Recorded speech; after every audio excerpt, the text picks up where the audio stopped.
ഇന്ന് ഞാൻ നിങ്ങളുമായിട്ട് ഷെയർ ചെയ്യുന്ന ഒരു എക്സ്പീരിയൻസ് എന്താണെന്ന് വെച്ച് കഴിഞ്ഞാൽ നമ്മളെ പ്ലാന്റിനകത്ത് R&D എന്ന് പറയുന്ന ഒരു കോൺസെപ്റ്റ്, റിസർച്ച് ആൻഡ് ഡെവലപ്മെൻറ്റ് എന്ന് പറയുന്നത് പലപ്പോഴും ഞങ്ങൾ കാണുന്നത് എന്താണെന്ന് വെച്ച് കഴിഞ്ഞാൽ ഇവർക്കൊരു മെഷീനറി ഉണ്ടാവും, അല്ലെങ്കിൽ ഇവർക്കൊരു വർക്ക്, ഒരു പ്രോജക്റ്റ് ചെയ്യാനായിട്ടുണ്ടാവും, അല്ലെങ്കിൽ എക്സിസ്റ്റിംഗ്ലി ഇവരൊരു മെഷീൻ മാനുഫാക്ചർ ആണെങ്കിൽ അവർക്കൊരു മെഷീൻ ഉണ്ടാവും. ആ മെഷീനിൽ ഫർദറായിട്ട് ഇംപ്രവൈസ് ചെയ്യാനോ അല്ലെങ്കിൽ എന്തെങ്കിലും കാര്യങ്ങൾ ചെയ്യാനായിട്ടുണ്ടാവും.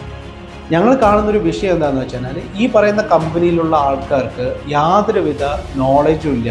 നോളജ് മീൻസ് ഇവർക്ക് ഇവരുടെ പ്രൊഡക്റ്റിനകത്ത്, അതായത് ഫോക്കസ്ഡ് അല്ല, എന്താണ് കൃത്യമായിട്ട് വേണ്ടതെന്ന് അറിയുന്നില്ല, ഡോക്യുമെൻറ്റേഷൻ ഇല്ല, കൃത്യമായിട്ട് ഡെലിഗേഷൻ ഇല്ല, ഇതെപ്പോൾ എക്സിക്യൂട്ട് ചെയ്യണമെന്ന് അറിയില്ല, ഇത് എത്ര ദിവസം കൊണ്ട് തീർക്കണം എന്നറിയില്ല. അതിലും ഉപരി ഇവർക്ക് എത്ര ഒരു ബഡ്ജറ്റ് ഈ ഒരു മെഷീൻ്റെ ഡെവലപ്മെൻറ്റിനായിട്ട് മാറ്റി വയ്ക്കണം എന്നുള്ളതും ഇവർക്ക് വലിയ ധാരണയൊന്നുമില്ല. സാധാരണഗതിയിൽ ഒരു വർക്ക് അല്ലെങ്കിൽ ഒരു മെഷീനറിയിൽ ഈ ഒരു വർക്ക് ചെയ്യണം എന്ന് മാത്രം പറഞ്ഞുകൊണ്ടാണ് നമ്മുടെ അടുത്ത് എൻക്വയറി വരിക. നമ്മൾ അതിനകത്ത് ഇൻവോൾവ്ഡ് ആവും. അത് ഒരു ദിവസമാവും, 2 ദിവസമാവും, 3 ദിവസമാവും, അങ്ങനെ 1 മാസമാവും, ചിലപ്പോൾ 2 മാസം, ചിലപ്പോൾ 6 മാസം, ചിലപ്പോൾ 1 വർഷം, ചിലപ്പോൾ 1.5 വർഷം, 2 വർഷം എടുത്തിട്ടും പ്രോജക്റ്റ് ഇപ്പോഴും ഫിനിഷ് ആവാത്ത ചില കമ്പനികളുണ്ട്.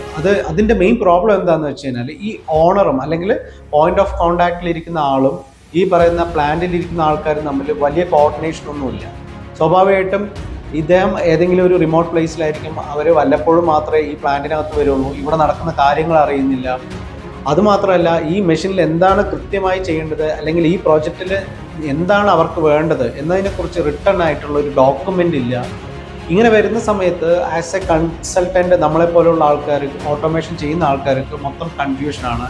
നമ്മൾ ചിലപ്പോൾ പ്ലാന്റിനകത്ത് ചെല്ലും, പ്രോഗ്രാം ചെയ്യും. സപ്പോസ് ആ സമയത്ത് ഇവരുടെ മെക്കാനിക്കൽ എന്തെങ്കിലും ഒരു ഫോൾട്ട് സംഭവിക്കും. അത് പല സാധനങ്ങൾ ചിലപ്പോൾ അഴിഞ്ഞു വീഴും. അത് ഫിക്സ് ചെയ്യാനായിട്ട് ഇവർ പോകും. അത് കഴിഞ്ഞ് പിന്നെ അവർ ഫുഡ് കഴിച്ച് ചായ കുടിച്ചെല്ലാം വരുന്ന സമയത്ത് ഒരു ദിവസം പോകും. അപ്പോൾ ഇതിങ്ങനെ റിപ്പീറ്റായിട്ട് നടന്നുകൊണ്ടിരിക്കും. അപ്പോൾ സ്വാഭാവികമായിട്ടും ഇവർ മെക്കാനിക്കലുള്ള ആൾക്കാർ, ഓട്ടോമേഷനുള്ള ആൾക്കാരെ കുറ്റം പറയും.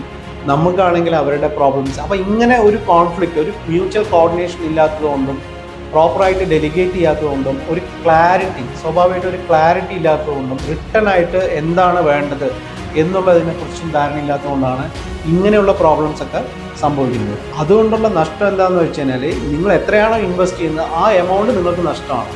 അതുകൂടാണ്ട് നിങ്ങൾ അതിനുവേണ്ടി ഇടുന്ന എഫേർട്ട്, ആ ടൈം, അതും നിങ്ങൾക്ക് നഷ്ടമായിട്ട് വരും. കൃത്യമായിട്ട് നമ്മൾ പ്ലാൻ ചെയ്ത് അത് എക്സിക്യൂട്ട് ചെയ്ത് കഴിഞ്ഞാൽ ആ ഒരു പ്രോജക്റ്റ് സക്സസ്ഫുൾ ആകുകയും ചെയ്യും. അതാണ് നമ്മളുടെ ഒരു എക്സ്പീരിയൻസ്. പക്ഷേ ഞങ്ങളുടെ ഒരു അനുഭവത്തിൽ ഇതിൻ്റെ ഓപ്പോസിറ്റായിട്ട് കൃത്യമായിട്ട് വാലിഡേറ്റ് ചെയ്ത് ഫോക്കസ്ഡ് ആയിട്ട് റിട്ടേൺ എന്താണ് വേണ്ടതെന്നുള്ളതെല്ലാം ക്ലിയർ കട്ടായിട്ട് ക്ലാരിറ്റിയോട് കൂടിയിട്ടുള്ള പ്രോജക്റ്റ് നമ്മൾ ഫിനിഷ് ചെയ്തിട്ടുണ്ട്. Without any headache, there is no problem. അവർക്ക് അതിനകത്ത് ബഡ്ജറ്റ് ഉണ്ട്, അവർക്ക് എന്താണ് ചെയ്യേണ്ടതെന്നറിയാം, അവരുടെ എക്സിക്യൂഷനിൽ ടീമുണ്ട്, അവരത് കൃത്യമായിട്ട് എക്സിക്യൂട്ട് ചെയ്യും. വളരെ വലിയൊരു ടീം വർക്കോട് കൂടിയിട്ട് ആ ഒരു പ്രോബ്ലംസ് ഫിനിഷ് ചെയ്ത് നമ്മൾ കണ്ടിട്ടുണ്ട്. അല്ലെങ്കിൽ ആ ഒരു മെഷീനറിയിൽ അവർ R&D ചെയ്ത് അത് വിജയിക്കുന്നതായിട്ടും കാണുന്നുണ്ട്. അപ്പോൾ ഇത് 2 മൈൻഡ് സെറ്റുകളുടെ പ്രശ്നമാണ്. ഇത്തരം മൈൻഡ് സെറ്റിലുള്ള ആൾക്കാർക്ക് എപ്പോഴും നിങ്ങളാണല്ലേ ചെയ്യേണ്ടത് എന്നുള്ളൊരു കോൺസെപ്റ്റാണ്. മറ്റേ ആൾക്കാർക്ക് അങ്ങനെയല്ല, ആസ് എ ടീം വർക്ക് നമുക്കത് ചെയ്യണം എന്നുള്ളതായിരിക്കും. അപ്പോൾ എന്തെങ്കിലും പ്രോബ്ലംസ് വരുമ്പോഴും അവർ സപ്പോർട്ടീവായിട്ടാണ് ഉണ്ടാവുക.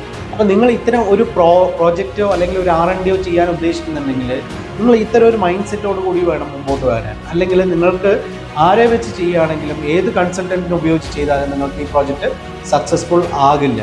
അപ്പോൾ ഇത് മെയിനായിട്ട് ശ്രദ്ധിച്ചാൽ നിങ്ങൾക്ക് ഇനിയും ഒരുപാട് ഡെവലപ്പ് ചെയ്യാനായിട്ട് കഴിയും. Thank you.